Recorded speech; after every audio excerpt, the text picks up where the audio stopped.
Cet épisode est une présentation de Clarins. Salut tout le monde, j'espère que vous allez bien. Bienvenue sur le podcast Génération Sidechick. Cette semaine, j'avais envie d'aborder un sujet qui est plus que nécessaire selon moi, soit celui de l'écriture inclusive. Parce que oui, en tant que bon allié, il est important de maîtriser les divergences du lexique qui s'apparente à la communauté LGBTQ2+. Et pour ce faire et afin d'aller en profondeur dans le sujet, eh bien j'aurai trois invités. Soit d'abord mon acolyte Joanie Petracupa qui doit se sentir plus que concernée en tant que rédactrice en chef de 3 marques féminines, mais également une alliée, une ambassadrice en fait du club Sexu, soit Morag Blossom qui est une candidate au doctorat en sexologie, et également la comédienne Pascale Drevillon qui est une trans très assumée et activiste de la communauté. Mais avant, c'est le temps de la Minute Clarins, et comme à chaque semaine, je vous présente des produits que j'adore de Clarins, mais cette semaine spécifiquement, c'est mon produit chouchou. Je parle de l'huile confort, qui est maintenant repackagée. Si jamais vous la reconnaissez pas, eh bien, un petit vent de fraîcheur pour le printemps pour l'huile Clarins. Il vient en 8 teintes différentes. Celle-ci, c'est ma teinte préférée, c'est un rouge classique. Ce qui est le fun avec les huiles confort lèvres, c'est que non seulement ça vient teinter votre lèvre de façon très sensuelle, mais également ça apporte tous les bénéfices qu'on a envie d'avoir dans un lipstick traditionnel médicamenté, soit la réparation des lèvres, mais également ça fait un bon protecteur pour les irritants de l'environnement tels la pollution, le froid ou autre. Donc bref, c'est vraiment quelque chose à vous procurer dans une pharmacie près de chez vous ou sur clarins.ca.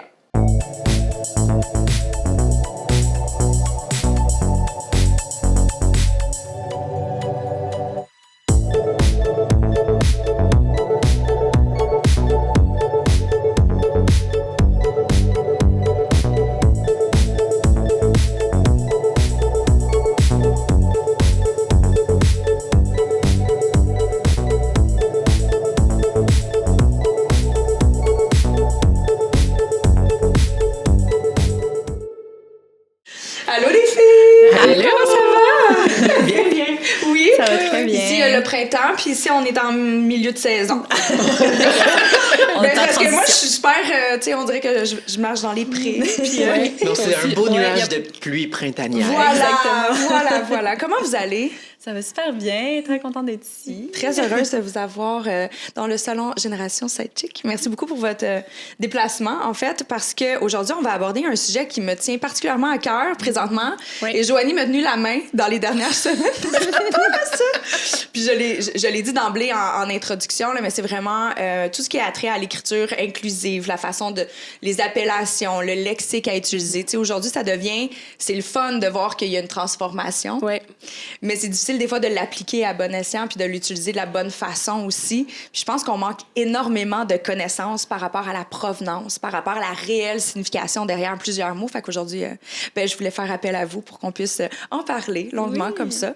Mais d'entrée de jeu, je suis juste curieuse pour les gens. Je suis curieuse, moi je le sais un peu, mais pas au complet. De où c'est né Club Sexu? Puis là, je te regarde parce que tu es associée avec eux.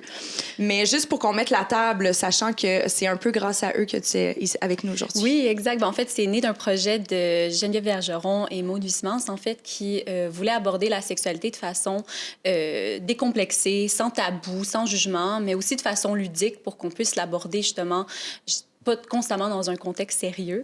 Donc, ça a démarré il y a quelques petites années, puis c'était tout petit au début, donc on faisait surtout du contenu sur les réseaux sociaux. On voulait amener finalement à partir des sujets de conversation, justement avec des phrases plus ludiques, puis amener une discussion. Et là, ça a évolué dans un projet tellement magnifique. On fait des articles, on fait des collaborations, on fait des formations, on a un guide d'écriture inclusive d'ailleurs, donc ouais. C'est comme C'est le petit bizarre. papillon. C'est comme si les gens Tu sais, aimaient le je connais- sexe. Oui, c'est ça. Bizarrement, les gens aiment en parler, mais ils n'en parlent pas. Fait qu'on a fait cette plateforme-là, en fait. Ouais. Très cool. Puis là, tu t'inclus là-dedans, Morag, mais est-ce que toi, ton rôle il est prédéterminé ou tu fais un peu de tout avec eux? En fait, je suis consultante en sexologie, donc je fais un peu tout dans le sens que je peux amener ma sauce à certains projets, comme par exemple la notation d'articles. On a la campagne d'Épistafest l'année passée pour faire la prévention en fait des ITSS, donc j'ai participé à ça aussi. aussi. Ça va varier, ça va en fonction des intérêts. Donc, ouais. Certainement. Puis aujourd'hui, on a le plaisir de recevoir un peu via le Club Sexu. Oui. C'est comme ça que vous participez à du contenu pour aller démystifier certains sujets, pour accompagner les gens à s'éduquer aussi. Oui, exactement. Je vous invite vraiment à aller suivre la page Instagram. Non seulement c'est très beau graphiquement parlant, mais c'est hyper éducatif. Là, fait qu'il faut vraiment y aller. Faut vraiment y aller. Puis toi, Joanie, tu connaissais ça déjà d'emblée? Oui, je connaissais ça. Je pense que je vous suis Club Sexu depuis les tout débuts, en fait. Là, je trouve qu'il y a vraiment du contenu pertinent. Puis si on a envie, justement, d'en apprendre plus sur la sexualité de façon complètement décomplexée, puis de façon très vraie, en fait, là, et inclusive de plus en plus, évidemment, là, de par le guide d'écriture. Oui. Joanie pointe les petits parce qu'il est à côté de ma cuisse. Ouais, puis ça fait 3 fois que je leur dis déjà, là, je pense, je considère acheter ce guide à tout le monde avec qui je travaille, là, en rédaction. Je trouve ça super pertinent. Donc, je suis très contente. Très contente de votre... bravo pour votre travail, en fait. Ouais, vraiment. On est une gang de passionnés, fait que Vraiment. c'est hardly working. Là. Exact. Ouais. Et toi, Pascal, tu es activiste d'une certaine façon, mais est-ce que c'est la première fois que tu vas travailler dans cette lignée-là? Est-ce qu'on t'a déjà mis comme ça sous le phare pour en parler en profondeur dans un podcast? Parce que là, on va parler de toi personnellement, là, pas juste l'activisme, Pascal. Ouais, non, moi, je pense que j'ai comme tout fait, j'ai tout vécu, j'ai tout goûté. Je suis blasée de tout ça maintenant. Non, mais je pense que j'ai eu l'occasion de parler des identités trans, puis en fait, des stéréotypes genrés dans tellement de contextes différents. Mais en plus d'être une actrice, mon plan B, c'est d'être traductrice. Fait que tout ce qui est écriture linguistique, c'est aussi une autre bonne passion. Fait que non, je pense que vous avez une invitée pas pire pour parler de toutes ces choses-là. J'adore ça. On n'est pas déçus. Mais ça doit être difficile par moment, par contre, de toujours être invité à parler d'un même sujet. Inévitablement, tu es transsexuel toi-même, mais ceci dit, c'est comme si on te met une étiquette. Mais est-ce que des fois, tu t'es senti un peu oubliée pour la Pascal, justement? Tu es actrice, tu fais plein d'autres choses dans la vie. Là.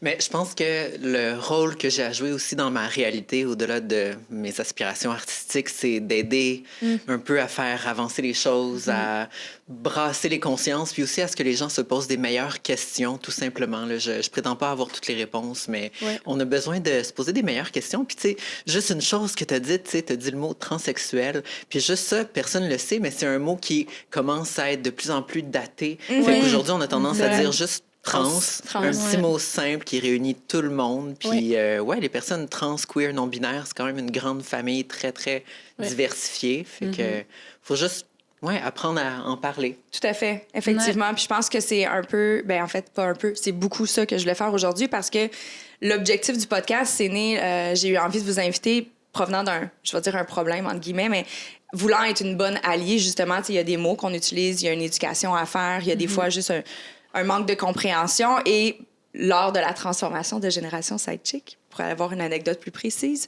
j'ai voulu vraiment mettre de l'avant de l'inclusivité sur toutes ses formes, que ce soit dans le contenu, en ayant des profils, là je pointe Joanie parce qu'elle fait partie de mes Sidechicks acolytes, mais en ayant des profils féminins variés aussi derrière le micro, pour ajouter un peu plus de couleur aussi, parce que à un certain point, ça va faire bientôt 2 ans que je suis dans cette belle aventure-là, puis mon vécu est toujours le même. Je ne changerai pas mes ex toxiques, qu'est-ce que tu veux que je te dise? Mais ça va tout le temps être les mêmes. Encore là. Ça ne changera pas. Mais ceci dit, je m'étais fait approcher pour vous dire, OK, mais si tu as envie d'être plus inclusive, il faudrait peut-être modifier la façon d'aborder ta thématique dans ta biographie sur Instagram. Là, on m'a parlé, par exemple, de changer le « E » de femme pour un « X ». Puis là, j'ai lu des articles cette gentille dame m'avait envoyés. Je l'ai lu, j'étais comme, ça fait du sens. J'avais validé avec Joanie. Elle dit, mais c'est pas tout à fait comme ça qu'on... C'est pas tout à fait comme ça qu'on l'utilise, mais je pense que dans la logique qu'Instagram nous met une limite de lettres dans notre bio, mais je pense que tu pourrais le faire ainsi, puis ça pourrait fonctionner. Je l'ai changé. Je pense que 10 minutes après, j'ai reçu 20 messages, puisque le même genre de profil était comme, mais non. Tu mettras pas un X à non, c'est ça. Mais tu peux pas mettre un X à femme. Toute notre vie, on s'est battu pour des femmes. Fait que là, j'ai fait, OK, Club Sexu, j'ai besoin de vous autres. Parce que puis c'est ça mon rôle. Si je veux vraiment être une alliée, puis tu sais, tout le monde à la maison, je pense que c'est la même affaire. Il faut juste se responsabiliser. Je suis pas parfaite. Regarde, tu vois, d'entrée de jeu, en moins de 10 minutes, j'ai fait une erreur. Ben, merci. Mais je la reconnais, puis je suis comme parfait, éduque-moi, puis c'est correct. Tu sais, il faut se permettre de faire des erreurs. Parce que sinon, on va jamais apprendre, puis jamais s'améliorer. Tu sais. Mais je peux rebondir en fait sur ce que tu dis. Je trouve ça vraiment intéressant parce que justement, le fait d'apprendre, puis sais, malheureusement, faire des erreurs, souvent, on se fait taper sur les doigts, puis ça, c'est jamais agréable, mais ça nous permet justement d'apprendre.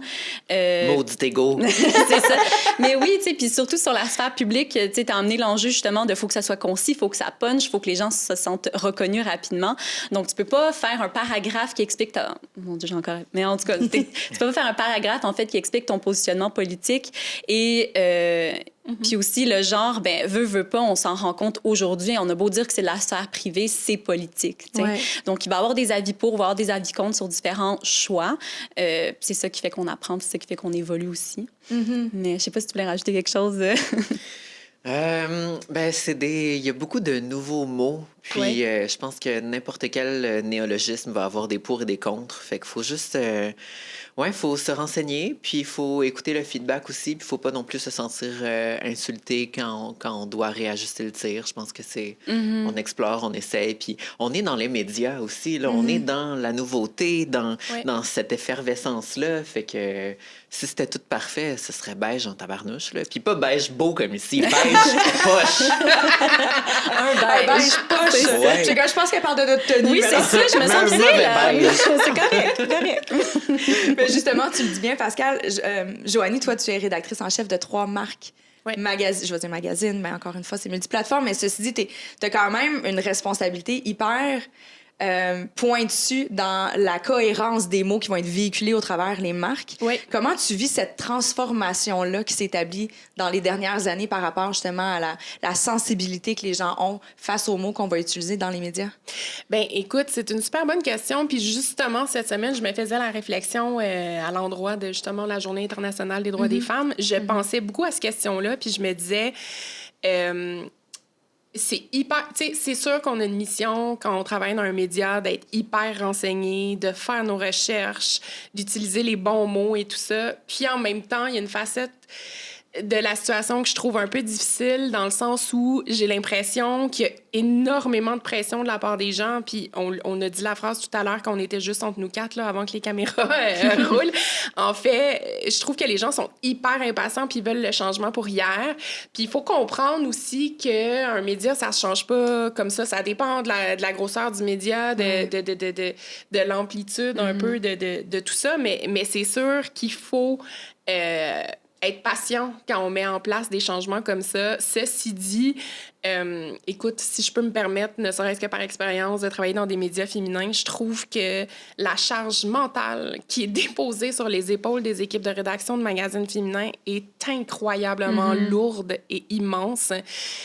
J'en parlais avec mes équipes, justement. C'est fou. Ça revient tout le temps aux magazines féminins. Tu sais, j'ai une mauvaise image corporelle de mon propre corps. Les magazines féminins. Je trouve qu'on voit pas assez de femmes trans dans les médias. Les magazines féminins. Pourtant, tu sais, ouvrez un Elle Québec, un Véro, tu sais, c'est sûr que je nomme les magazines pour lesquels je travaille, mais récents. Puis écoute, on laisse la parole sincèrement à toutes les femmes et toutes les femmes avec un E, pas un X.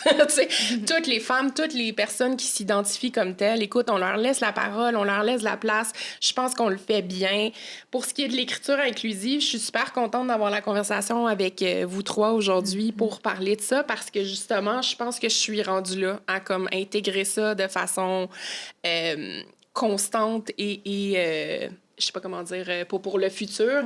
Mais tu sais, c'est un changement à faire, c'est un changement à apporter. Je trouve ça quand même intéressant et important à mentionner, justement, cette espèce de pression que les gens déposent sur... Puis on parle inévitablement de magazines féminins, mais sur l'ensemble des médias, ça devient très anxiogène de vouloir bien faire les choses. Puis les gens, justement, tu sais, on ne sortira pas des statistiques là, parce qu'on travaille dans le domaine puis on essaie de le faire rayonner du mieux qu'on peut, mais le taux d'épuisement professionnel est énorme. Énorme. Puis ça, je pense qu'il faut que les gens s'en conscientisent davantage. Tu sais, on ne peut pas demander à ce que tout soit changé du jour au lendemain. Il y a des années d'éducation, d'inconscience là-dedans. Juste tantôt, j'ai sorti un mot, puis je suis comme, oui, c'est vrai, on me l'avait déjà dit, mais une fois, puis je m'en suis pas souvenue. Puis il faut l'emmagasiner, c'est de la répétition, c'est du conditionnement. On n'est pas des ordinateurs. Je vais dire une disquette. On n'est même plus dans les disquettes. On est pas comme un petit bout. Ça fait un petit bout. Caroline, je trahis mon âge. C'est quoi ça? Mais tu sais, je pense que c'est ça. Il faut juste pour moi, c'est important, tu sais, puis d'en profiter. Les gens, ils sont durs, je trouve, envers les médias, puis les gens qui prennent parole dans les médias, c'est quand même audacieux de le faire. C'est quand même toutes les personnes en date d'aujourd'hui qui prennent parole sur des sujets aussi pointus, aussi importants qu'on le fait aujourd'hui, se méritent juste le fait d'avoir essayé. Mm-hmm. Moi, je trouve que déjà là, c'est beau. Est-ce que après ça, tu vas faire des erreurs? Ça se peut. Mais je trouve que vous faites taper ses doigts vraiment beaucoup, puis tu as raison. Oui, puis tu sais, pour faire du chemin un peu là-dessus, c'est sûr que il y a des chroniqueurs que je nommerai pas, que je comprends qu'on leur mette le blâme parce qu'ils font des fautes au quotidien. Ils cherchent pas à s'améliorer, ils cherchent pas à apprendre. Ouais. Mais tu sais, quand on est ouvert à la critique, tu sais, moi, je le suis beaucoup, puis quand... Tu sais, écoute, j'échange énormément avec des lecteurs sur les réseaux sociaux, puis je suis toujours prête à apprendre, puis à faire mieux, puis à m'excuser, puis à... Tu sais, je l'ai jamais caché, le numéro d'Elle Québec qu'on a fait en mettant en page couverture Jay du Temple, là, mettons, qui a été notre meilleur vendeur dans les derniers 2 ans. Écoute, tu sais, ça...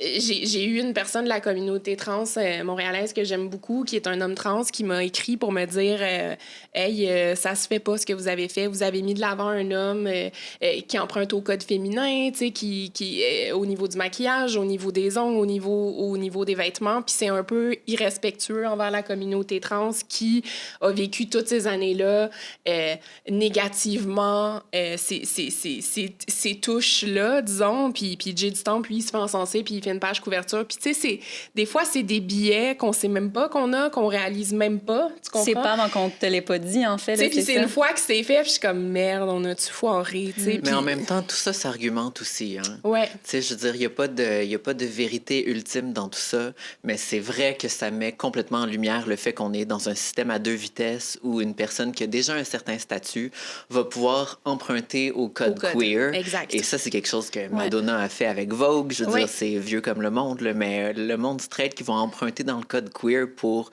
remonter leur cote un peu puis s'ajouter un certain panache, c'est sûr que c'est facile à critiquer.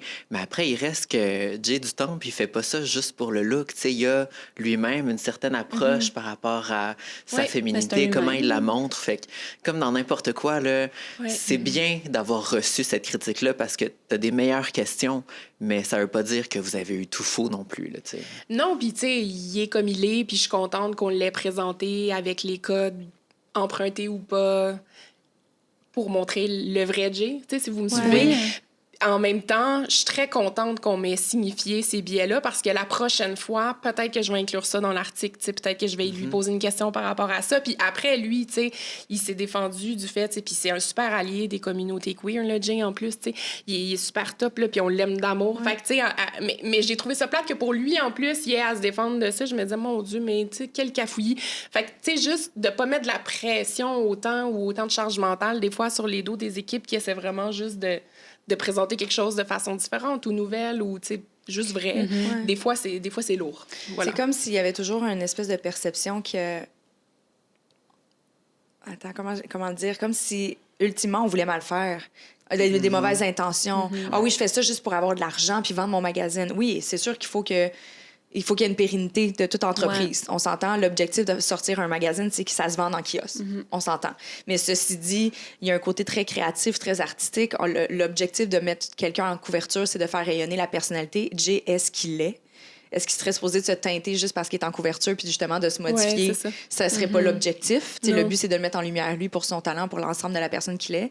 Mais c'est vrai. En tout cas, je trouve que des fois, les gens, ils sont moins doux. Ils sont juste moins doux. On dirait qu'ils voient le négatif avant de voir le beau, tu sais. Oui, on a tendance à comme interpréter finalement plus de l'ignorance pour une mauvaise intention, tu sais. C'est ça. Puis à la fin, c'est un peu comme je trouve que tu as un bel exemple en fait d'allié juste en général. Puis tu sais toi aussi, tu sais c'est ça, c'est de prendre une erreur puis de comment est-ce qu'on peut s'améliorer. Puis souvent les erreurs viennent aussi avec des bonnes intentions, tu sais comme on le voit comme le changement du E en X, c'est même dans un historique, ça servait à avoir un positionnement féministe, tu sais. Fait qu'on on pourrait défendre, en fait, que ça a une valeur d'inclusivité puis qu'on rejette même c'est le fait, en fait, qu'il y ait le genre masculin dans le mot femme, finalement. Puis c'est après qu'on s'est rendu compte, bien, finalement, si on parle de femmes, pourquoi est-ce qu'on peut pas inclure toutes les femmes déjà en disant femme? Puis c'est comme ça qu'on apprend, mais il y a des belles intentions dans les choses, puis c'est comme ça que le monde évolue aussi, là, tu sais, comme ça. Mais justement, j'ai envie qu'on fasse du mélange là-dessus pour bien le comprendre. Comme là, tu faisais référence, le X, c'était un mouvement féministe. Oui, exact. Donc, ça avait vraiment une portée féministe à la base qui, puis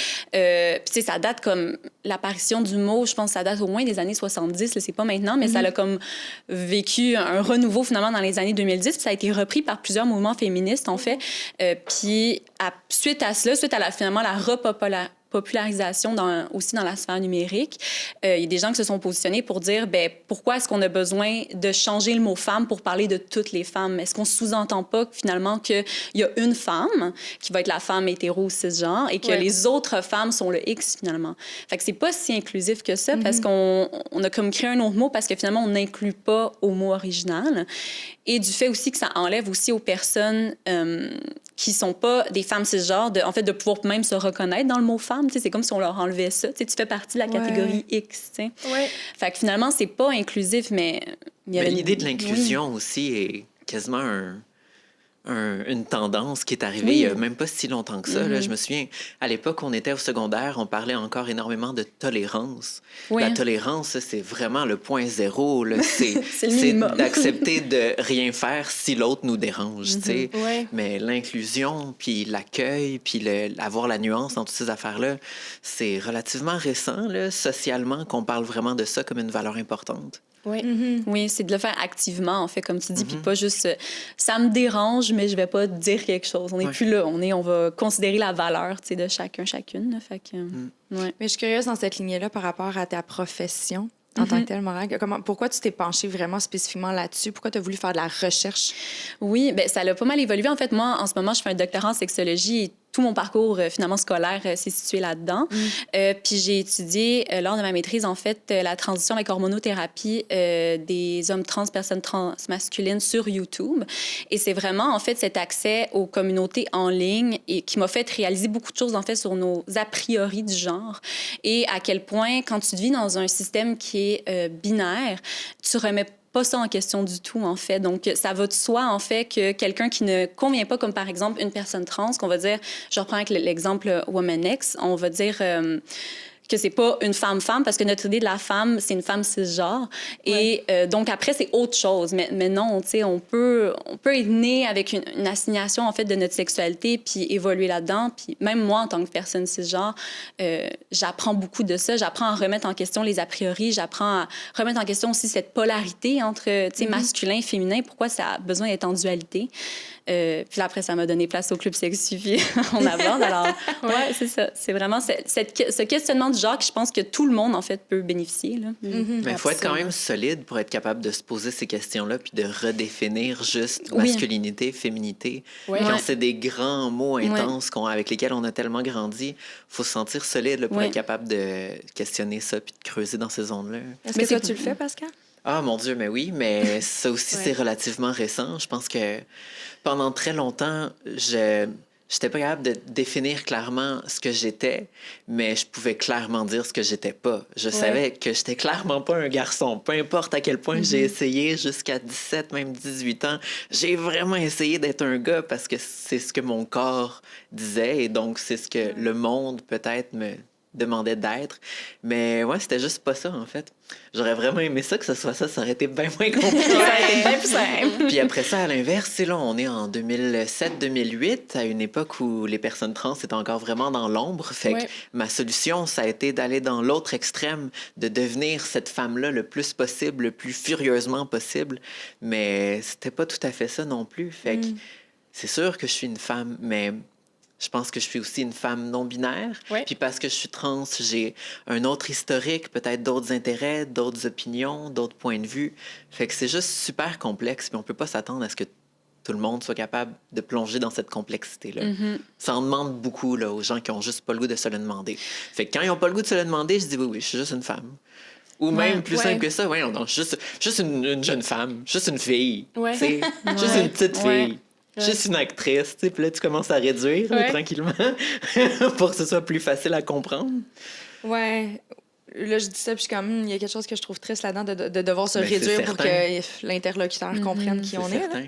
Mais, c'est pour ça que je le dis comme ça, c'est parce que c'est presque inévitable. Mais c'est sûr qu'il y a un pan de génération entier qui comprennent pas ces choses-là. Là. Déjà, une femme trans, OK, non-binaire, épelaille, OK. Voyons, c'est d'expliquer, puis de faire comprendre aux gens ce que ça veut dire, ces différentes ces différentes notions-là aussi. Mais tu sais, écoute, tu sais, juste la génération de mes parents, je peux pas imaginer essayer d'expliquer, tu sais, comme... je leur enlève rien, là, je vous aime, allô. Mais c'est pas dans ce sens-là, mais tu sais, on part de loin, là. Mais c'est aussi qu'il y a une bonne proportion de la transition qui est autant super médiatisée, parce que c'est le côté fantastique, spectaculaire. Qui attire l'œil, là. Qui attire complètement l'œil, puis qui peut même attirer la sympathie quand c'est bien utilisé. Tu sais, ça a été difficile pour elle, pour lui, tu sais. Ouais. Mais aujourd'hui, qu'on commence à s'être habitué à tous ces vieux symboles-là de la transition, du avant-après, ben concrètement, ce qui reste, c'est que c'est pas de vos affaires, en fait. Ouais. Tu sais, ma transition médicale concerne absolument personne sauf moi. Ouais. Comme si j'avais le diabète ou si j'avais un cancer ou une tumeur au cerveau. Je veux dire, notre santé, c'est quelque chose qui peut et doit, dans certains cas, demeurer très, très privé. Fait que pour une personne trans, pour moi, c'est exactement la même discussion, mais il reste que le côté fabulous, la transformation, ben, d'un côté, mon euphorie de genre, j'ai le goût d'en parler, j'ai le goût de la célébrer, puis de l'autre côté, des fois, ça peut aussi être au cœur de cette discussion-là, puis les gens, ils comprennent un petit peu plus, tu sais, mais... Oui. J'imagine que le fait... puis là, je veux pas être choquante dans ma phrase. Sois choquante, choque-moi. Le fait que tu es une magnifique femme doit faciliter, entre guillemets, ça doit être...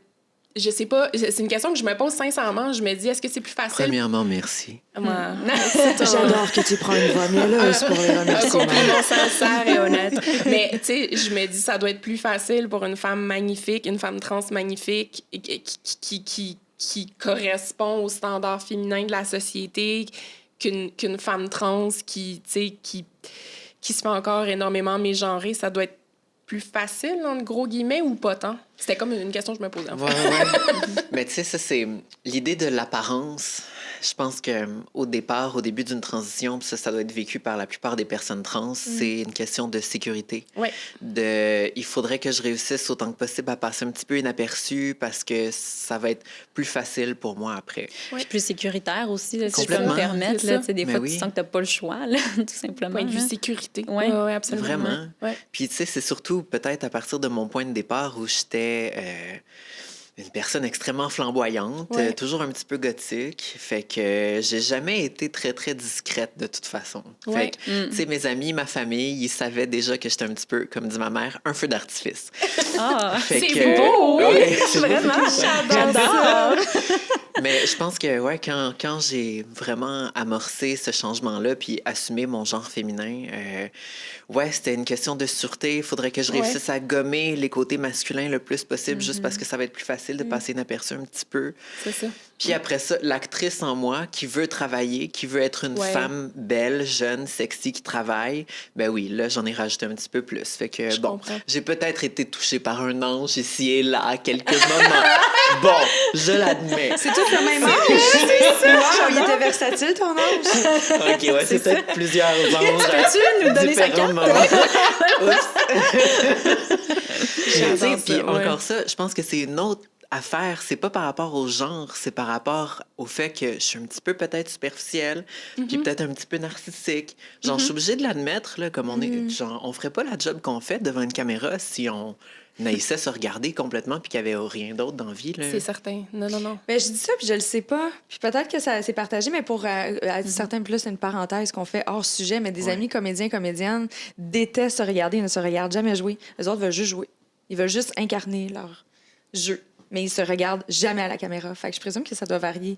Mais inévitablement... là, c'est peut-être moins dans l'apparence et plus dans l'attention. Là, il y a comme une énergie. Oui, tout à fait, effectivement. Mais j'avoue que si t'es acteur, ton corps est comme ton outil de travail, veux pas. Fait que, mais oui. Oui, non, c'est sûr que ça devient plus complexe. Mais complètement. Que tu le veuilles ou pas, oui, ton métier a une facette superficielle, là, dans le sens où... Ben, n'importe où, je me dis, c'est un peu comme... c'est vraiment basique ce que je veux dire, mais c'est un peu l'offre et la demande. Là. Si tu te fais aduler, si tu fais plus de contrats, si ça, parce que ça fit une certaine image ou une certaine demande, ben, je pense que tout humain va aller vers ça. Là. Mais à la limite, en date d'aujourd'hui, Pascal, t'es peut-être à la limite plus populaire à cause de ton parcours et tout ça. Les gens cherchent tellement à intégrer puis à être encore plus inclusif et tout ça. Est-ce que tu as l'impression que les castings t'approchent pour une raison différente autre que juste celui que tu es une bonne comédienne puis tu rentres dans le casting? Ah, j'aimerais ça être approchée juste parce que je suis une bonne comédienne, Ouais. très honnêtement, mais c'est Ouais. pas le cas encore. Je pense que le milieu du casting peut-être manque un tout petit peu d'imagination encore Ouais. aujourd'hui, puis je suis Ouais. approchée souvent pour des rôles qui sont des femmes atypiques. C'est ça. Tu sais, moi, je veux dire, dans ma vie personnelle à moi, je pense pas nécessairement avoir d'enfants, tu sais, je me vois pas vraiment comme une mère, mais ça veut pas dire que je veux pas jouer une mère. Mais non. Tu sais, je veux, Ouais. ou une sœur, ou une blonde, ou une meilleure amie. Moi, une comédie romantique, j'adorerais ça. Ouais. Mais quand est-ce qu'on a vu une femme trans, simplement une femme en amour? Tu sais, Ouais, puis c'était on pas a- à propos de la C'est transition. ça, ou que c'était pas zéro à propos de problématisé, ça. là. Ouais. On l'a pas vu encore, ça, là, Ouais, tu sais. non. Moi, il y a tellement de choses que je sais que je peux faire, que je pourrais apporter, tu sais, qu'il s'agisse d'un rôle le plus ordinaire possible, juste parce que je suis la personne que je suis, Ouais. je vais le rendre spécial et multidimensionnel, tu sais. Mm-hmm. Fait que moi, j'ai hâte d'avoir plus ça. Après ça, je pense que si j'étais plus visiblement trans, ça me donnerait un autre genre de edge, puis là, peut-être que je serais engagée pour ça. Parce que j'ai l'air plus trans, puis là, les gens se diraient « Ah, mon doux, elle est donc bien courageuse de sortir de chez elle en ayant de l'air de ça. Tu sais. Et bon, tout ce qui peut être dit dans ces trucs-là avec plus ou moins de nuances. Là. Moi, je fais pense de que- baboune, je suis comme, je suis pas à l'aise. Non, mais c'est parce qu'il y a rien de ça encore qui est simple et facile pour les gens. Non. On n'est pas rendu à ce que ma vie, je la vive simplement et facilement et à ce qu'elle soit perçue comme simple et facile. Ouais. Fait que tout ça, tu sais, c'est du travail, là. Mais c'est correct, c'est pour ça que je suis là. Ouais, c'est simplement en fait parce que ton travail psychologique est apparent. Ouais, ouais, clairement. Ça devient tangible, fait que les gens, ils voient concrètement le travail que tu as dû faire dans le parcours de ta vie versus, tu sais, moi, à moins que je te parle de ce qui s'est passé dans ma vie, tu ne sais pas que j'ai été des heures et des heures en thérapie. Ouais. Mais je l'ai fait. Voilà. C'est juste que c'est dit. Mais moi, je le dis tout le temps. Je suis comme, si tu rencontres une personne dans la trentaine qui n'a jamais été chez le psy, vote en courant. Ouais, il y a de quoi Moi, je suis là-dedans comme, de- s'il y a un problème qui n'a pas été réglé, c'est sûr, vote-en. Sinon, c'est toi qui vas consulter pour la Non, personne. c'est ça. Un grand Ouais, classique. exact. Exactement. Mais par rapport justement à l'inclusivité, on parlait justement de l'utilisation Ouais. des mots proprement dit. On a donné l'exemple du X dans le mot femme. Y a-t-il d'autres justement appellations ou des, je veux dire des tendances, là, je sais plus comment les nommer, mais bref, d'autres mots comme ça qu'on pourrait être invité à utiliser ou à ne plus utiliser? Là, je Moi, vous regarde vous. Là, Je Bonne veux question, pas hein. t'empêcher de répondre, Non, mais surtout pas, vas-y. mais t'as dit le mot transmasculin tantôt, Ouais. que je trouve très cool, transmasculin, transféminin, Ouais. qui est pas tout à fait homme-femme, trans-femme, ça inclut, mais c'est aussi plus. Parle-nous de ça, Morag. Oui, ben, je l'applique en fait parce que surtout dans ma démarche de recherche, justement, c'était d'étudier des personnes qui se masculinisaient avec des hormones et donc d'assumer aussi que la personne prend une identité vraiment d'homme trans comme on pourrait l'assumer, c'était juste inexact. Et je pense que ça permet, comme tu l'as bien dit, une certaine fluidité, tu sais, finalement, qui est plus représentative des genres. Puis pour faire un lien un peu avec l'inclusivité, tu sais, je pense que... comment je pourrais dire? Ben, c'est pas tant dans les mots. Ben oui, il y a un choix des mots, mais pour moi, c'est vraiment plus dans la réflexion qu'on va prendre, en fait. C'est plus de me demander de quoi est-ce que je parle, qui est-ce que j'inclus dans mon discours et qui est-ce que j'exclus. Oui. Puis l'exclusion, c'est pas un problème quand c'est intentionnel, quand c'est fait, quand c'est réfléchi, puis quand ça fait son sens. L'exclusion, c'est problématique quand on assume qu'on parle pour les autres, finalement, tu sais. Fait que, par exemple, si je parle des femmes, puis un peu dans ta démarche, justement, avec le podcast, est-ce que je m'assure que ça s'adresse à toutes les femmes? Est-ce que j'ai une diversité dans mes contenus aussi? Est-ce que j'ai une diversité dans les propos, dans les idées que j'avance? Si je parle, par exemple, de menstruation, là, il faudrait que je m'adresse peut-être à toutes les personnes qui vivent des menstruations. Et là, on n'est plus dans les femmes, nécessairement. Ouais. C'est pas toutes les femmes non plus qui vivent des menstruations. Fait que c'est vraiment aussi dans cette réflexion de qu'est-ce que j'adresse, en fait, et si j'exclus ou j'inclus, est-ce que j'en suis au moins conscient? Ouais. Moi, c'est là-dedans, je suis plus... Tu vois, ça, je pense que c'est un travail qu'on fait depuis quelques années déjà. Puis ma réflexion était, est-ce qu'on est rendu au point où l'écriture inclusive, on y va, tu sais, de quand on met un point, là, mettons, auteur, pointrice, quelque chose comme ça. Est-ce qu'on va là? Mais tu vois, je feuilletais le guide tantôt qui proposait d'autres avenues ici. Oui, là. c'est Une ça. écriture épicène ou, tu sais, de quelque chose qui est plus inclusif sans nécessairement genrer parce que Évidemment que j'aimerais bien arrêter de genrer, point. Tu sais, comme... Mais il y a des fois où dans un magazine féminin, c'est tough. Puis déjà, c'est aussi pas la nature de notre langue, là. Ben, Oui, c'est ça. C'est vraiment une C'est une contrainte de la langue homme-femme, française. Ouais, c'est ça. c'est vraiment, là. Puis déjà, à la base, l'idée du magazine féminin, je la remets beaucoup en question en ce moment avec ma patronne. Bonjour, Sophie. On a beaucoup de discussions par rapport à ça ces temps-ci. Puis dans le sens où je veux pas que le magazine devienne pour les hommes et les femmes, mais qu'il devienne juste pour tous et tout, tu sais, pour tout le monde. Tout type de personnes qui ont envie de lire le contenu, point. Ouais, Si ça t'interpelle comme le podcast, encore une fois, il y a plein d'hommes qui nous écoutent, là. Ouais. Ils ont beau dire, vous êtes des femmes fortes. Je dis, ouais, mais attendez, là, il y a des hommes qui nous écoutent, puis vraiment, là, beaucoup, assidus. Ils apprennent plein d'affaires. C'est super intéressant. Mais je pense que c'est plus grand que ça. Tu sais, Ouais. on devrait avoir le droit d'écrire sur un magazine féminin ou magazine pour femmes, puis que parce qu'on vit dans cette société ouverte qu'on souhaite, puis qu'on essaie de créer, tous les hommes se sentiraient complètement à l'aise C'est d'acheter ce ça, magazine-là oui. et de Ouais, le je suis lire. d'accord. Tu sais, fait qu'après, on a le droit d'envoyer ce symbole genré-là si on veut, si c'est axé là-dessus, mais que concrètement, dans la réalité, ce soit juste ouvert puis accueillant, puis on peut acheter et faire et dire et avoir l'air de ce qu'on veut, là, tu sais. Ben, c'est ça. Tu sais, c'est ma mission, puis ça m'ouvre vraiment les yeux de vous écouter. Puis de vous... Ouais, voilà. Comment faire pour arriver à cette mission-là? Puis là, mettons, je fais du ménage sur ce que tu viens de dire, Pascal. Comment faire pour faire du ménage sur que les gens se sentent à l'aise d'aller consommer un magazine féminin alors qu'ils sont peut-être très hommes physiquement et reconnus comme un homme, mais qu'ils soient quand même à l'aise d'aller dans le rack à magazine puis à choisir un Elle Québec, par exemple. Comment qu'on peut faire en tant que membre de cette société pour y arriver simplement à force d'en parler, je présume?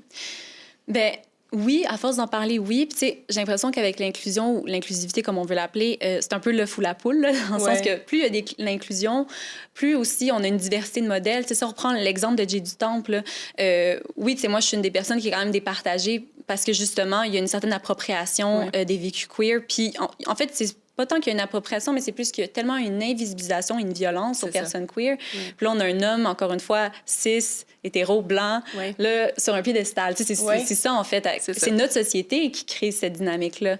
Mais un Jay du Temple qui arrive nous donne une autre façon d'être masculin, en fait. Oui. Parce qu'il a jamais... Il a dit, tu sais, très haut et fort, moi, je suis hétéro, moi, je suis cis, moi, je suis un homme, mais je suis un homme comme ça. Donc, en ayant de plus en plus aussi, j'appelle ça un peu tirer l'élastique, de qu'est-ce qui est possible aussi dans nos rôles vraiment campés et idéalement aller vers une explosion, là. Un feu d'artifice.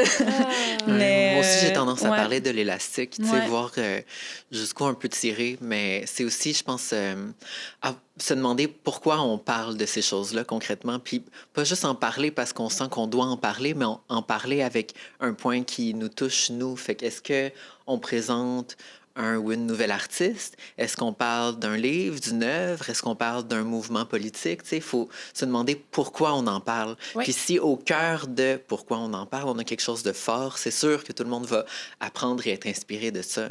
Puis l'autre chose que je voulais répondre à ce que tu dis, c'est à quel point je pense que avec notre société qui est encore très judéo-chrétienne, on a hérité de tellement de honte. Puis la honte est vraiment... La honte et la peur qui sont deux modèles de contrôle dans nos sociétés européocentristes. Puis, il faut apprendre à aller au-delà de cette honte-là, puis peut-être se demander pourquoi est-ce que je sens une déchirure, pourquoi est-ce que je sens que j'ai pas le droit. Je pense que c'est tellement intéressant de se demander pourquoi telle ou telle chose est subversive, pourquoi on n'a pas le droit, pourquoi est-ce que ce serait sale ou moins bien. Puis je pense que quand on commence à répondre à ça, ben c'est peut-être plus facile après ça d'honorer ce qui nous rend vraiment heureux ou heureuse. Tout à fait. C'est un énorme manque de, justement, de sécurité, de confiance en soi aussi. Ouais. C'est ce que je disais, il faut aller faire de la thérapie quand même. Ouais. Il faut travailler sur soi. Mais tu sais, je pense qu'il faut faire l'introspection. Inévitablement, peu importe quelle position on a envie de prendre, là, il faut faire l'introspection par rapport à ça, justement, pour simplement être heureux dans une société où ça va toujours être de plus en plus coloré parce que les gens vont s'émanciper, puis on le souhaite. Là. Puis donner le bénéfice du doute aussi. Des fois, on peut réagir fortement à quelque chose, puis on réalise après un certain temps que la réaction, finalement, était peut-être pas tant négative, mais c'était un choc qui vient de quelque chose de plus profond. Fait que, se donner le temps de réfléchir, de recevoir, puis de répondre. Là. Est-ce que toi, tu as déjà réagi de façon très À froid. Ouais, mais je pense... Merci. J'étais comme ça. Une belle façon de le dire. Merci, Jo. Ben, tu sais, dans le côté positif, peut-être, de la chose, je me souviens quand j'étais ado puis que j'ai vu Amanda Lepore pour la première fois. Amanda Lepore, c'est une femme trans qui a eu une quantité de chirurgie hallucinante, qui a vraiment l'air d'une pin-up poupée cartoon. Elle a eu une ribambelle d'ange, là. Ah, il y a beaucoup d'anges autour d'elle qui l'ont... des chérubins qui l'ont portée aux cieux pour qu'elle soit bien plantureuse. Ouais. Puis je me souviens, la première fois que je l'ai vue, je devais avoir 16-17 ans, j'ai été tellement choquée, je trouvais que c'était tellement grotesque. Puis après ça, je pense qu'en l'espace de quelques jours, elle est devenue littéralement mon idole. Puis elle est vraiment dans ces personnes-là qui ont fait comme « Ah, mais c'est peut-être ça, en fait, le truc avec moi, de pourquoi... Je pense pas que je suis un gars, puis je pense pas que je suis un gars gay, puis c'est pas ça que je veux, puis je comprends pas pourquoi. » Fait que des fois, il y a des choses qui me font vraiment réagir, parce que ça a touché une petite pointe de vérité, là, quelque part. J'ai eu le même cheminement avec Amanda. La première fois que je l'ai vue, j'étais comme c'est tellement choquant, ce corps. Puis finalement, écoute, je l'admire tellement aujourd'hui. Je trouve que c'est comme un... En tout cas. Crois-tu, Joanie, étant donné que tu fais partie de la communauté Queer. LGBTQ, de plus et tout ça, tout le kit. Mais est-ce que tu crois que pour toi, c'est plus facile des fois d'assimiler au fil du parcours? As-tu l'impression que tu étais plus ouverte d'emblée d'esprit que bien du monde? Bien, je pense que, tu sais, automatiquement, ça m'apporte une sensibilité aux enjeux, aux questions, aux critiques, évidemment. Je vais toujours faire mieux. Tu sais, justement, le magazine de J.D. Temple, là, on en parle. Mais tu sais, je me suis fait écrire par plusieurs lecteurs en plus avec une équipe 100% hétéro. Puis j'étais comme, comment vous savez ça? Mais tu sais, ça, c'est une autre affaire privée que j'ai pas envie que ça devienne... Que je sois identifiée comme la rédactrice en chef queer et grosse d'un magazine. Tu sais, il y a des affaires, des fois, que c'est ça comme... peut être ton cheval de bataille, en fait, là. Ouais, une espèce d'intersectionnalité, de diversité. Quelqu'un se permet de se prononcer comme ça sans être au parfum de ce qui se passe dans les murs. C'est le coup de l'émotion. Ouais, c'est le choc. Mais on assume aussi, on assume qu'une personne, justement, queer va nous le dire. T'sais, on assume que ça va être dévoilé. Salut, Joanie Queer. Oui, c'est comme une spec. Non. Ouais, mais bref, non. Mais je pense que ça m'a apporté surtout une belle sensibilité face à ça, puis une ouverture face à en prendre toujours plus. Puis... Mais tu sais, c'est sûr qu'à la base, je suis une personne aussi empathique et bienveillante, ce qui est une autre chose de moi qui est par rapport avec mon queerness, mais qui fait que j'ai envie de toujours inclure le plus de gens, puis que tout le monde se sente bienvenu, reconnu, se reconnaisse dans nos contenus, tu sais. Fait que ça, c'est une autre chose, ceci dit. Mais oui, je pense que c'est ça... facilitateur. C'est facilitateur. Puis, tu sais, j'en suis très fière, là, veux pas. Puis, je suis contente de faire des contenus queer à tour de bras, puis de publier des trucs super inclusifs. Justement, tu sais, on fait des fautes, on fait des erreurs, mais écoute, on avance tellement, puis j'ai l'impression qu'on défriche beaucoup de choses pour d'autres magazines, pour d'autres gens, pour d'autres générations, tu sais. Fait que ça me rend très fière de faire ça, mais en même temps, bon, on apprend toujours. Hein. Mais tu sais, je pense que c'est important, le produire, créer, générer ce contenu-là, mais je pense que ce qui est encore plus important, c'est qu'on ait la force individuellement et collectivement de se battre contre les choses qui sont pas correctes. Oui. Puis ça, c'est ce que je vois qui manque encore, c'est que les personnes qui sont victimes de gestes inappropriés ou de commentaires ou des choses qui sortent dans les médias, qui sont erronées ou qui ont carrément une mauvaise intention, parce que des fois, le chroniqueur ou la chroniqueuse ne sait pas et ne veut pas savoir. Il faut qu'on ait la force de tout le monde pointer ça du doigt et faire comme « Hey, c'est plus correct, ça. » Puis pas pour être dans la cancel culture, là, mais juste le dire. C'est pas parce que t'es un tas de merde, mais c'est parce que ce que t'as dit était pas approprié. Ben, tantôt, tu sais, t'as repris 400 en lui disant, tu sais, transsexuel ou... Qu'est-ce que t'as dit? Transsexuel. Ça se dit plus, tu sais, c'est pas... Puis regarde comment ça s'est passé délicatement, tu comprends? Ça n'a pas besoin d'être un débat, là. Mais c'est parce que... Ça revient un peu avec la... Je peux pas le prendre d'une façon... Je peux pas me sentir attaquée parce que je me connais puis je sais que j'ai toutes les meilleures intentions du monde. Je connais mes intentions, je connais qui je suis. Tu m'as pas fait douter de moi du tout. Tu me l'as dit puis j'ai fait comme... C'est comme si tu m'avais appris que, OK, ben tu sais, il y a telle information ou... Pour moi, c'est une information comme une autre. C'est juste une information que je me dois d'emmagasiner parce que j'ai un souci de vouloir évoluer en tant que femme, en tant qu'humaine, en général, peu importe dans quelle sphère de mes connaissances, que ce soit par rapport à la bouffe, que, tu sais, mais ça, c'est moi. Fait que c'est peut-être pour ça aussi que j'ai réagi d'une façon... En fait, ma réaction était inexistante. Absolument. J'ai juste fait comme... Parce que je me sens pas du tout confrontée par rapport à ça, tu sais. je suis vraiment entièrement présente dans la femme que je suis devenue. Et je suis capable de dire femme, mais j'ai une couleur, puis je vais pas m'en cacher, tu sais.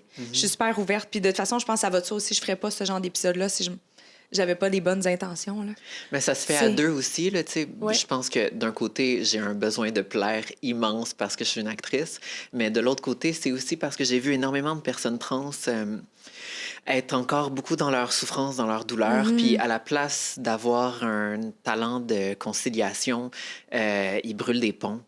Puis c'est tellement dommage, tu sais, c'est correct de pointer du doigt quelque chose, de dire ça, c'est pas correct, mais pas pour tout brûler, pas pour être obligé de repartir à zéro, pas pour offenser. Puis des fois, je pense que les personnes trans et queer qui sont dans l'activisme sont tellement épuisés de devoir se battre contre des choses qui tombent tellement sous le sens pour nous, tu sais, que, ouais, il y a le réflexe d'arriver avec la torche, de pitcher la torche, qui est un cocktail Molotov, ça explose, puis après, ben, il faut tout reconstruire. Il n'y a plus de patience, là, en fait. Ouais, c'est plus de ça. patience. Moi, en tout cas, moi, je suis comme ça. T'as plus de patience? Ah, C'est pour mon ça que j'ai Dieu, pris du oui. recul, je voulais plus être là-dedans. Mais c'est ça. Mais C'est j'aimerais trop, arriver à ça. Je trouve que, tu sais, j'y crois, là, que comme en communiquant, en laissant la place à l'autre de faire les erreurs, c'est comme ça qu'une personne apprend, tu sais.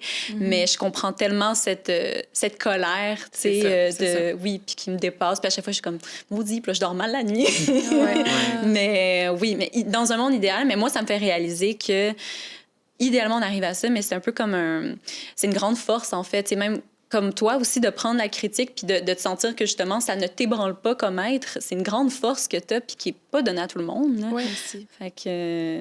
Mais tu vois, j'allais dire exactement la même phrase que toi. Moi, quand je reçois un message sur les réseaux sociaux, par exemple, de quelqu'un très, très en colère par rapport à une erreur ou un biais, que je me dis, ben, on essayait juste de bien faire, mais jamais j'en voudrais à cette personne-là, puis jamais je remettrais en question sa colère, même si elle arrive avec une brique, un fanal, la torche, le gaz, tout. Tu sais, je comprends l'épuisement, je comprends la T'as colère. oublié le lance-flamme. Ouais, c'est ça, le dragon. C'est super légitime, tu sais. Fait que c'est comme de se mettre dans la peau de l'autre aussi, tu sais, puis de te dire, ben oui, mais je comprends, t'es brûlé, tu sais, c'est normal. Là. C'est la 100e fois. C'est ça, c'est comme, excuse-moi. Non, effectivement. c'est ça. Dans un idéal, on est éloquent, on est calme, on partage, on échange, la on reçoit communication comme non on donne. violente. Mais c'est un idéal pour moi qui est comme... qui n'est pas donné à tout le monde, puis c'est correct en ce moment pour moi, du moins que ce ne soit pas donné à tout le monde. Surtout quand on est dans des discussions d'inégalité. Oui, Ouais. absolument. Tout à fait, mais c'est normal, tu as le nez dedans à tous les jours. C'est normal que tu sois un petit peu plus à bout. Oui, c'est ça. tout à fait normal. Femme à bout. Une femme à bout, oui. Oui, mais c'est certain que, tu sais, si, exemple, on côtoie des personnes qu'on voit qui rappliquent les mêmes erreurs constamment, peut-être que d'employer une autre méthodologie de communication peut fonctionner. Tu sais, d'y aller avec douceur versus de l'attaque. Oui. C'est comme une chicane de couple, là. Si t'es toujours en train d'aller sa défensive, le message va peut-être moins bien passer. Pardon, j'aime bien m'exprimer Mais après, là-dessus. c'est comme... Mais, faut lâcher prise, là. Je veux dire, c'est comme le racisme. Genre, il y a certaines portions de la population, faut juste attendre qu'ils meurent, puis il y a une autre génération, là. C'est genre... Non, mais comme on veut pas Ça, c'est ma accélérer phrase leur décès, préférée mais de tout le comme il podcast. faut juste attendre, Faut être ça va patient. être long, Ouais. là. Comme... faut être patient. Mais on va quand même espérer que ça prenne un peu moins de temps dans ce cas-ci. Oui. Versus le racisme. Là. Parce que, tu sais, c'est quand même, je vais dire, un récent en termes sociétal, d'une certaine façon. Les gens qui ont vraiment envie de se positionner de façon très définie, tu sais, les gens, ils se le montrent, ils ont envie d'être là puis d'être des alliés. Tu sais, c'est quand même nouveau. Puis après, là, ça, même là. ça nouveau que aussi, c'est valorisé. Oui, tout à mais fait. même ça, c'est comme... Ouais, il y a une nouveauté, mais c'est comme une tendance parce que c'est tout cyclique, ces affaires-là. Tu sais, le monde est tellement immense, puis il faut pas qu'on oublie que l'humain qu'on est en ce moment, on a à peu près 300 000 ans d'évolution derrière nous. Là. Ouais. Des sociétés avec des personnes trans comme étant des prêtres et même des dieux et des déesses, il y en a eu. Oui. Fait que je pense que tous ces trucs cycliques-là, ouais, il faut juste se rappeler que on n'invente tellement rien encore aujourd'hui. Ouais. Là. On essaie juste de faire mieux. Là. On tout à évolue, fait. mais tu sais, on n'est même pas les mêmes personnes que quand on a commencé le podcast, là, tu sais, dans le sens où, Ouais. je sais pas, il y a une évolution constante là-dedans qui vient aussi apporter son changement dans chaque personne. Je trouve que je m'en vais avec ça. Ah, ben non, Très mais c'est ésotérique. beau. C'est très vrai, on n'est pas la même ésotérique, on est en personne qu'on était il y a une heure. transformation. C'est vrai. Mais c'est non, vrai, ouais. totalement. Il y a certains gènes qui se sont transformés. Il y a des parties de nous qui sont mortes, qui se sont régénérées. Voilà. On a appris. On a appris, on a appris. Moi, j'ai Ouais. appris beaucoup. Moi aussi. C'est certain que là, tu sais, on ne pouvait pas quand même sortir le lexique au complet parce que dans le livre, je Oui. vais le remontrer encore. Oui. Il est disponible sur le site clubsexu.com. Oui, exactement. Je suis juste sûre de dire la bonne Exactement. adresse. Parfait. Il y a un lexique à l'intérieur si jamais vous avez envie de mieux comprendre, être une meilleure ou un meilleur allié. C'est vraiment disponible pour Oui. vous. Qu'est-ce que je vous souhaite pour la suite de cette belle année 2022? Il en reste encore pas mal. Le printemps arrive, c'est plein de Oh nouveautés. mon Dieu, qu'est-ce qu'on nous souhaite?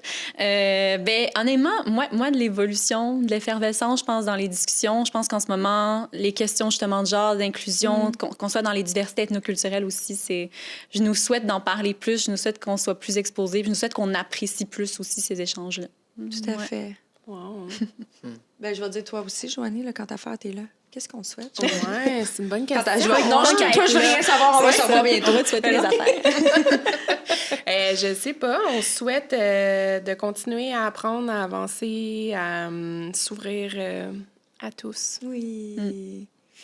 Et pour toi, Moi, je sais pas, de Pascal? la force, la détermination d'accomplir mes projets. J'ai comme... Ouais. Yes. J'ai des grosses, grandes idées, fait que je veux juste continuer à avancer, là, avoir la force. Tu sais, c'est difficile, hein, des fois, quand c'est des gros trucs, là, puis là, on oublie que c'est juste une petite affaire après l'autre, on Ouais. finit par y arriver, mais c'est juste ça. Là. On te souhaite aussi, je pense, un rôle de femme, C'est ça, je tu me sais, dis. une mère de Ouais. famille. Qu'est-ce qui te tentait, là, tantôt, là, Moi, je mère voudrais de que tu fasses un famille, film de Noël. la fille sexy. Ah, oui. Une genre à la Vanessa Hudgens, là, ouais, où je vais jouer comme ma propre jumelle. 100%. Il y en a une qui va avoir un 100%. accent, comme... Si tu peux jouer tous les rôles, je serais encore plus Exact. contente. Une production. Mais je me souhaite aussi que tout le monde voit mon show produit par Espace Libre, Genderfucker, disponible Vimeo on demand via espacelibre.qc.ca. Yeah! Allez voir ça. Je le recommande à 1000 Je vais aller voir, Certainement. Merci beaucoup pour votre temps, les filles. C'était vraiment le fun. Oui. Puis, ben, moi, je vais continuer à vous suivre sur les réseaux sociaux. Puis, n'importe quand, vous êtes bienvenus dans mon salon Génération Sidechick. Avec plaisir. Merci pour l'invitation. Non, ça fait plaisir. Pour le Merci moment. à notre présentateur Clarence de rendre le tout possible parce que c'est un peu Clarence qui est derrière tout ça, inévitablement. Puis Merci, Pascal était bien Clarence. excité de son sac cadeau tantôt. Ah, Clarence, Oui, j'adore! oui, merci, Clara. Et merci aussi à Soja & Co parce que depuis tantôt, il y a la chandelle qui brûle, mais ça me met dans une ambiance cocooning. Et moi, je suis très détendue. Oui, moi aussi, By je the suis way. zen. Aussi, vraiment. Étrangement, après une conversation Oui, c'est ça. intense comme ça. Mais c'était doux, hein? C'était vraiment doux. Très cocooning. Plus de doux. Oui. Plus doux. Bye.